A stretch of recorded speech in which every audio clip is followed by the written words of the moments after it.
la chaîne nationale, fidèles téléspectateurs, merci de choisir Télé Tchad pour votre tout premier numéro de l'émission Focus Santé de l'année 2021.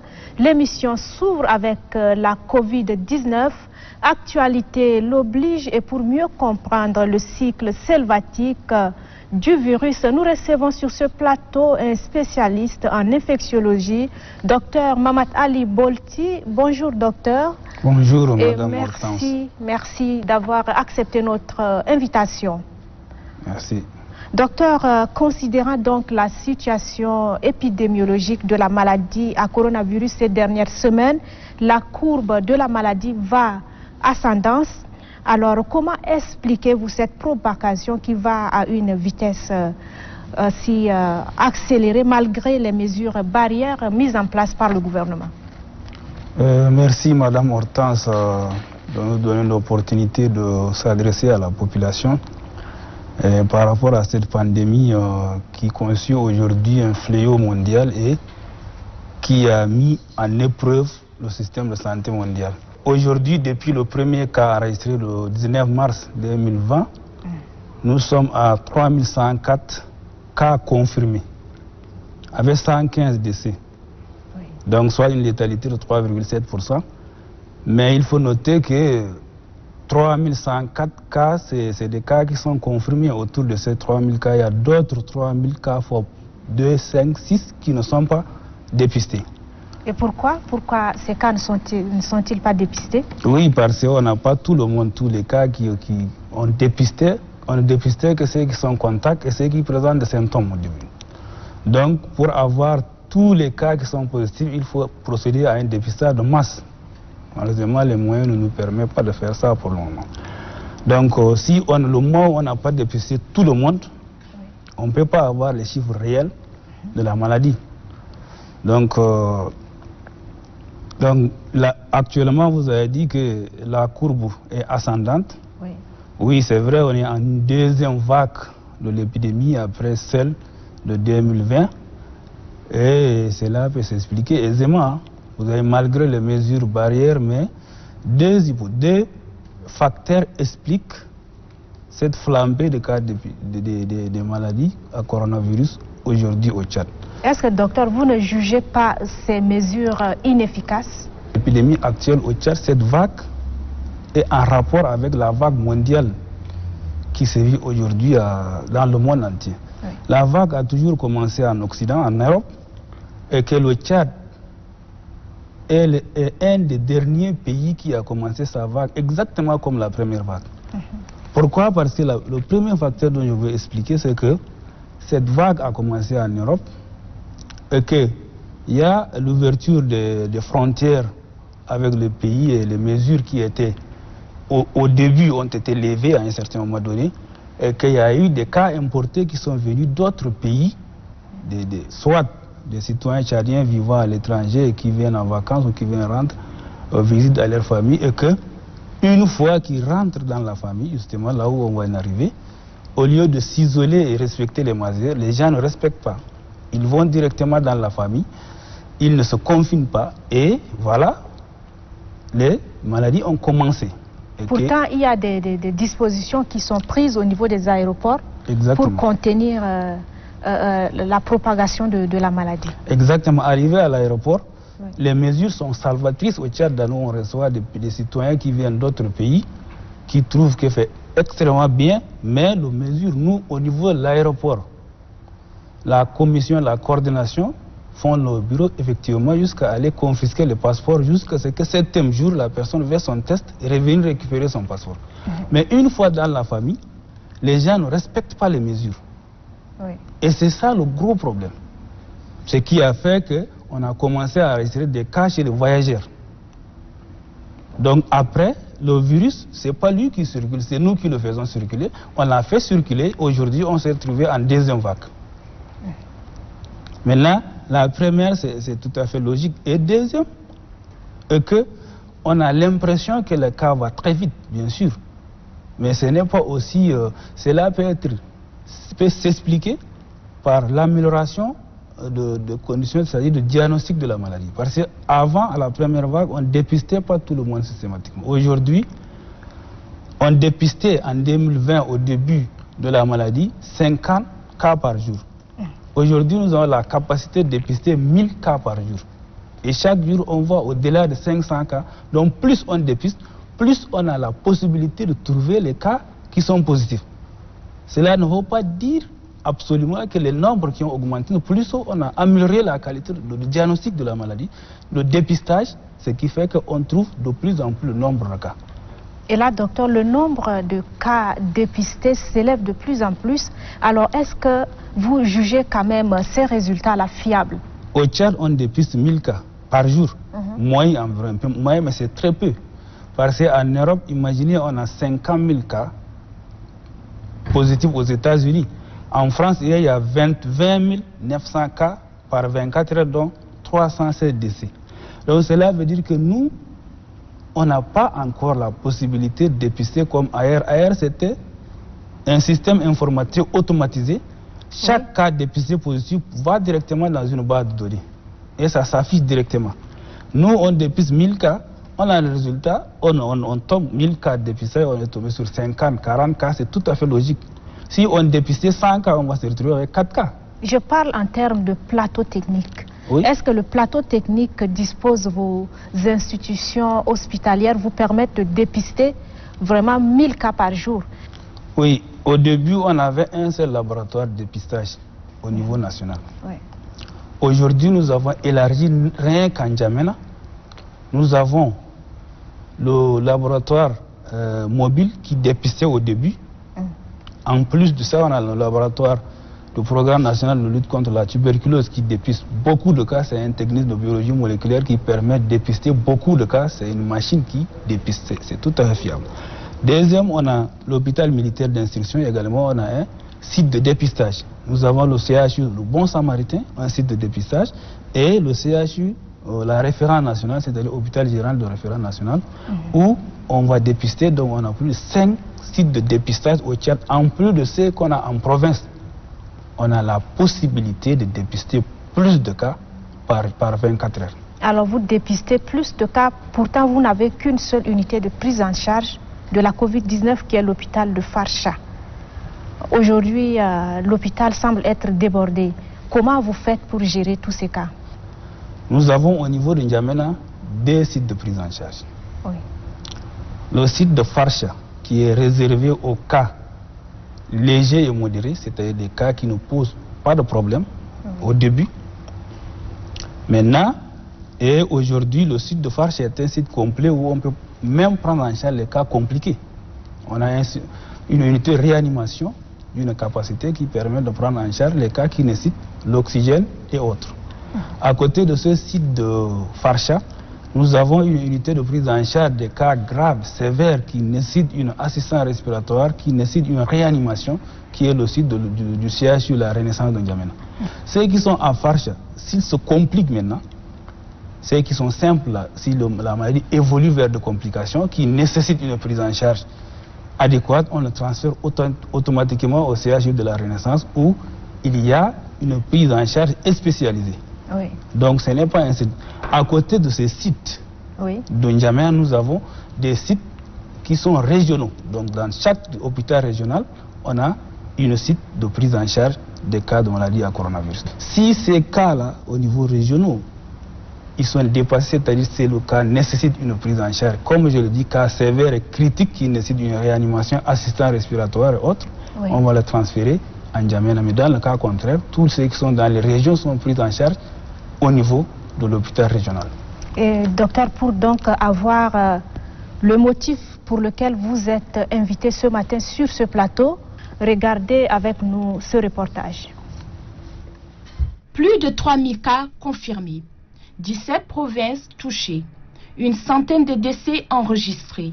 C'est le bilan de la maladie à coronavirus depuis le premier cas enregistré en mars 2020. Dès les premières heures, le gouvernement a mis en place plusieurs mesures au rang desquelles la mise en place d'un comité de gestion de crise sanitaire, l'instauration d'un état d'urgence sanitaire pour circonscrire la maladie. L'hôpital provincial de Farcha, initialement construit pour désengorger les autres hôpitaux, se retrouve à gérer cette crise sanitaire. Dans la stratégie élaborée par le ministère de la Santé publique et les plus hautes autorités de la République, il a été décidé de retenir cette structure, n'est-ce pas, pour pouvoir prendre en charge les cas confirmés de Covid-19. Cette structure, effectivement, a une capacité hospitalière de 134 lits pour nous permettre, n'est-ce pas, de prendre les cas de Covid-19. Et vous êtes sans ignorer qu'une des complications de cette maladie, c'est la détresse respiratoire. Et donc, nous sommes obligés d'aménager un service, en service de soins intensifs, pour pouvoir recevoir tous les malades qui présenteraient des détresse respiratoires. Après plusieurs actions de sensibilisation et de vulgarisation des mesures dites barrières, la pandémie qui a atteint son pic en juin a connu une baisse de contamination courant septembre 2020. Cette baisse ne sera que temporaire, car en décembre, des nouveaux foyers de contamination ressurgissent en Djamena et dans l'Enedi-Est. Cette nouvelle vague est principalement due au relâchement de la population dans le respect des mesures barrières et au climat. Avec ce relâchement de ces mesures barrières, aussi on a le climat. Le climat il est beaucoup plus clément que le mois précédent et donc tous ces facteurs réunis, malheureusement, étant donné que le virus continue toujours par circuler parmi nous, donc là effectivement on assiste à une remontée des cas, d'où la deuxième vague actuellement qu'on est en train de la vivre. Le directeur de l'hôpital provincial de Farcha appelle la population au respect des mesures barrières afin de stopper la propagation de la maladie. Voilà, docteur, dans ce reportage, nous parlons d'une nouvelle vague. Oui. Alors, pour cette nouvelle vague, quelles sont les couches les plus vulnérables? On a ce qu'on appelle les personnes qui sont porteuses de comorbidité. Donc, les couches qui sont vulnérables sont d'abord les personnes âgées. L'âge est supérieur à 65 ans. C'est vrai qu'en Afrique, on peut un peu reculer en arrière pour dire 60 ans et 55 ans, mais en réalité, l'âge est supérieur à 65 ans.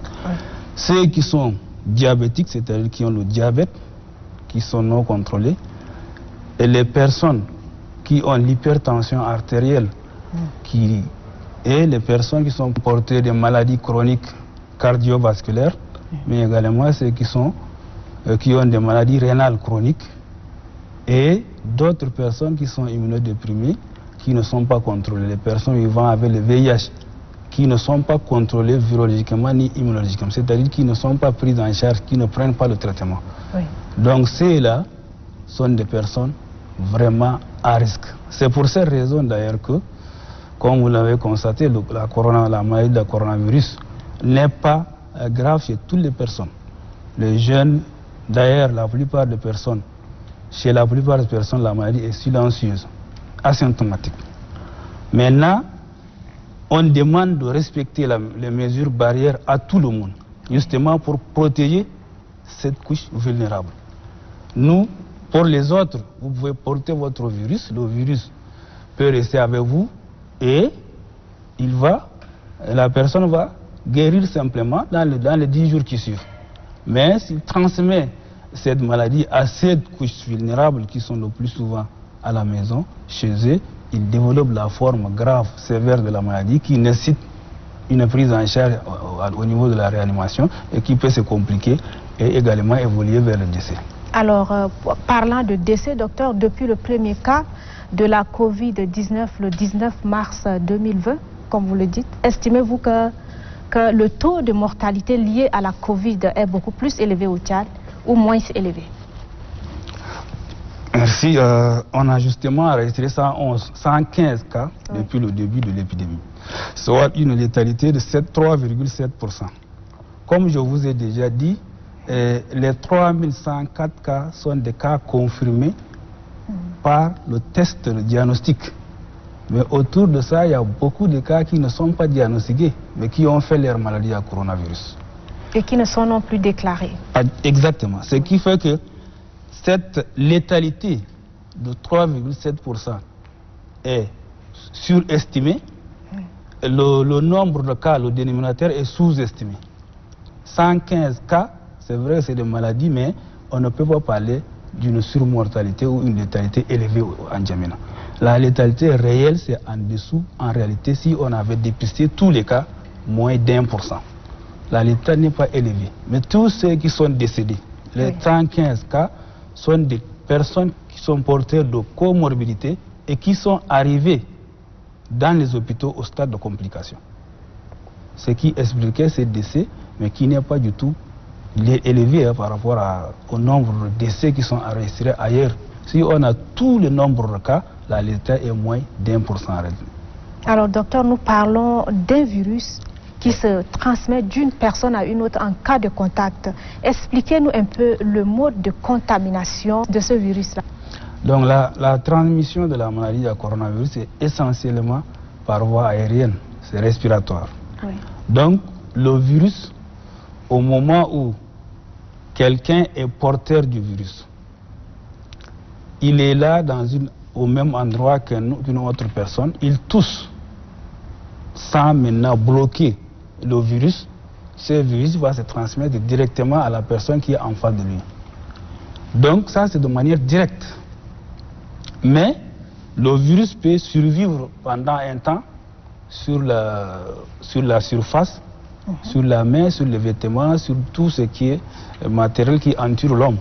Donc au moment où vous avez toussé sur la main, à un moment pendant une dizaine de minutes, le virus survit sur la peau. Donc le virus peut survivre sur une surface environ 10 minutes. Exact, sur la peau, mais sur la surface c'est un peu plus. Okay. Sur la surface, en fonction du type de la surface, ça peut survivre pendant des heures, voire des jours. Et sur le vêtement, c'est pareil, pendant des heures. Donc sur la peau, pendant une dizaine de minutes, pendant cette dizaine de minutes, beaucoup de choses se passent de manière réflexe. Oui. L'on va porter sur le visage, sur le nez, sur les yeux. Donc si vous avez le virus sur la main, vous le portez sur le visage, sur la bouche, sur le nez, sur les yeux, vous serez contaminé. Ça c'est de manière indirecte. Et que sur la surface, le virus est là, l'autre vient déposer sa main, il ne se lave pas les mains, il porte sur son visage, il prend le virus également. D'où l'importance de mesures barrières, à savoir le lavage de mains régulièrement pour s'en débarrasser des virus qui sont sur la main, port de masque pour se protéger, parce que si les deux portent le masque, même si la personne qui a le virus, il tousse, il n'y a pas la possibilité de transmettre à la personne qui est en face de lui. Également, on vous demande de tousser dans le coude, parce que dans le coude... Parce que le coude ne peut pas garder le virus vivant pendant un temps? Non, pas ça, parce que le coude, on ne peut pas l'utiliser, le coude, régulièrement. Si c'est dans le coude, ce n'est pas la même chose que sur la main. Donc c'est pareil, le virus va survivre sur le coude ou sur la main.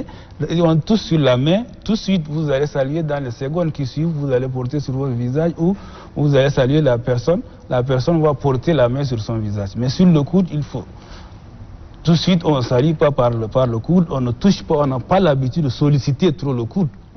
C'est ça qui justifie qu'on va tousser dans le coude. Alors, docteur, les médias parlent d'une nouvelle souche qui se propage en Europe et qui serait encore beaucoup plus dangereuse que la première souche. Bon, quelle différence établissez-vous entre l'actuelle souche qui sévit encore en Afrique et l'autre souche qui se propage actuellement en Europe? Oui, merci. Comme tout virus, les virus sont des micro-organismes qui font des mutations permanentes. Donc, cette souche qui était la première, on appelle la souche mère, la souche sauvage, a muté au fil du temps. Et on vient de découvrir une nouvelle souche. Il y en a eu plusieurs souches, ce n'est pas celle-là seulement. Celle qui est beaucoup plus virulente, c'est-à-dire qui se transmet beaucoup plus rapidement que la souche sauvage, qu'on appelle la souche britannique pour le moment. Donc cette souche-là va se transmettre beaucoup plus rapidement que la souche ancienne. Maintenant, on n'a pas de preuves scientifiques, c'est-à-dire il faut parler d'une possibilité de gravité, il faut avoir une évidence scientifique. Pour le moment, on n'en a pas. Mais la seule chose qu'on est sûr, que le fait que cette souche se transmet beaucoup plus rapidement que l'ancienne souche, il a la capacité d'atteindre un grand nombre de personnes. Donc parmi ces grands nombres de personnes, il y a ces grands nombres de personnes vulnérables qui risquent de développer la maladie et se retrouver à l'hôpital et engorger les réanimations, et l'hôpital vont se retrouver débordé. C'est ça la particularité. Alors face à cette nouvelle souche, est-ce qu'il faudrait d'autres mesures que celles qu'on a actuellement? Non, pas du tout. Ce sont les mêmes mesures qui restent valables pour la nouvelle souche comme l'ancienne souche. Les mesures barrières, c'est-à-dire si on arrive à appliquer les mesures barrières, toutes les mesures barrières dans son intégralité telles que recommandées, on va réduire considérablement la transmission de la maladie et du coup le nombre de cas et le nombre de cas qui sont positifs et du coup le nombre de cas qui vont nécessiter les mesures de réanimation. Donc ce sont les mêmes mesures qui restent toujours valables. Mais il faut retenir que la science est comme ça. Il faut, quand il y a une épidémie ou il y a un micro-organisme qui apparaît, il y a un temps pour pouvoir identifier. On est en train de travailler là-dessus, les communautés scientifiques sont en train de travailler là-dessus pour pouvoir découvrir exactement de quoi s'agit-il cette souche-là. Mais pour le moment, les mêmes mesures suffisent pour vraiment réduire la transmission. Et c'est pour cette raison qu'il faut vraiment renforcer les mesures. Il faut faire appliquer les mesures. Ce n'est pas, on aurait beau prendre des mesures, mais si les mesures d'accompagnement, c'est-à-dire l'application, ne se fait pas strictement, ça ne sert absolument à rien. C'est pourquoi ce qui est important est de faire appliquer ces mesures. Et pour faire appliquer ces mesures barrières, il faut que toutes les couches socio-professionnelles, les leaders, en commençant par la famille, tout le monde s'y mette pour qu'on puisse faire appliquer ces mesures et réduire considérablement la propagation de virus, voire freiner un jour la propagation de cette maladie. Docteur, vous êtes infectiologue. Oui. Vous faites partie des médecins qui sont au premier front face à la Covid-19. Comment appréciez-vous le plateau technique actuel qui vous permet de gérer ce problème de santé publique? Au Tchad, comme tous les pays africains, on a beaucoup fait pour améliorer la qualité de la prise en charge dans nos hôpitaux, mais il nous manque encore beaucoup de choses. La capacité hospitalière africaine comme tchadienne n'est pas à la hauteur de faire face à de grandes vagues d'épidémies. Oui. C'est pour cette raison que il faut vraiment respecter les mesures barrières pour pouvoir ne pas se retrouver dans ces situations où on aura besoin d'un grand nombre de lits de réanimation. Donc nous, au Tchad, on a très peu de place pour la réanimation. Aujourd'hui, l'hôpital de Farch a une dizaine de lits de réanimation, comme vous avez vu sur le reportage.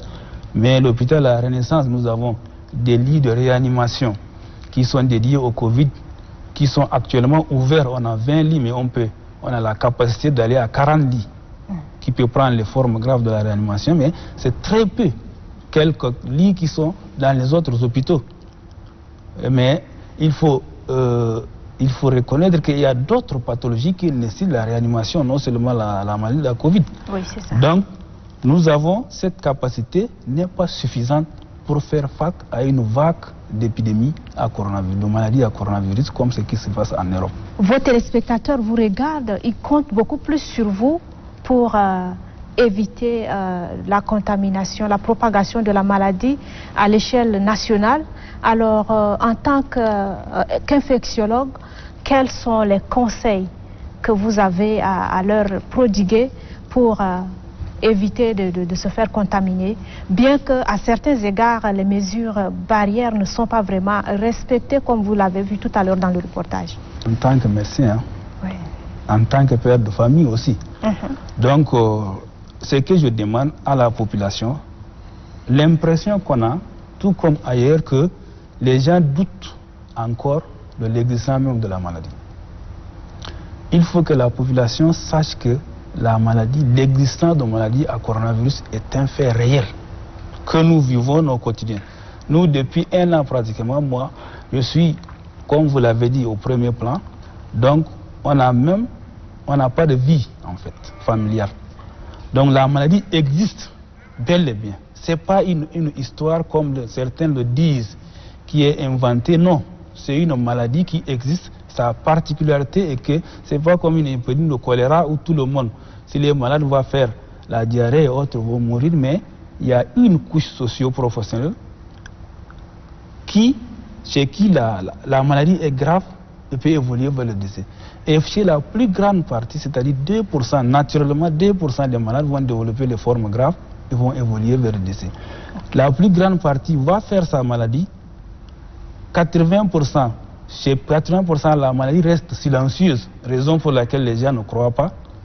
Et même ceux qui ont les symptômes sont là, mais ça n'a aucune répercussion sur les activités quotidiennes de la personne. Mais lui, il continue à transmettre la maladie. Il fait circuler la maladie. Quand on prend 100 personnes, les 80 n'ont aucun symptôme. Alors, qu'est-ce qu'on dit aux populations? Est-ce qu'il faudrait continuer à suivre les mesures barrières, à porter les masques pour éviter... Oui, je vais y arriver. Il faut que la population comprenne d'abord. Oui. Il faut qu'il accepte, il faut qu'il y ait adhésion à ce qui se passe. Donc maintenant, ok, pour les mesures, il faut respecter les mesures barrières, comme il le fait. Il faut éviter les cérémonies, que ce soit cérémonie funèbre, que ce soit cérémonie de mariage, il faut éviter ça. Il faut également, dès les premiers symptômes, se rendre à l'hôpital ou appeler pour qu'on puisse le prendre en charge très appeler rapidement. Appeler le 13-13. 13-13. Oui. Voilà. Ok, merci docteur. Merci à vous, chers téléspectateurs. Respectons les mesures barrières pour bouter hors du Tchad la maladie à coronavirus.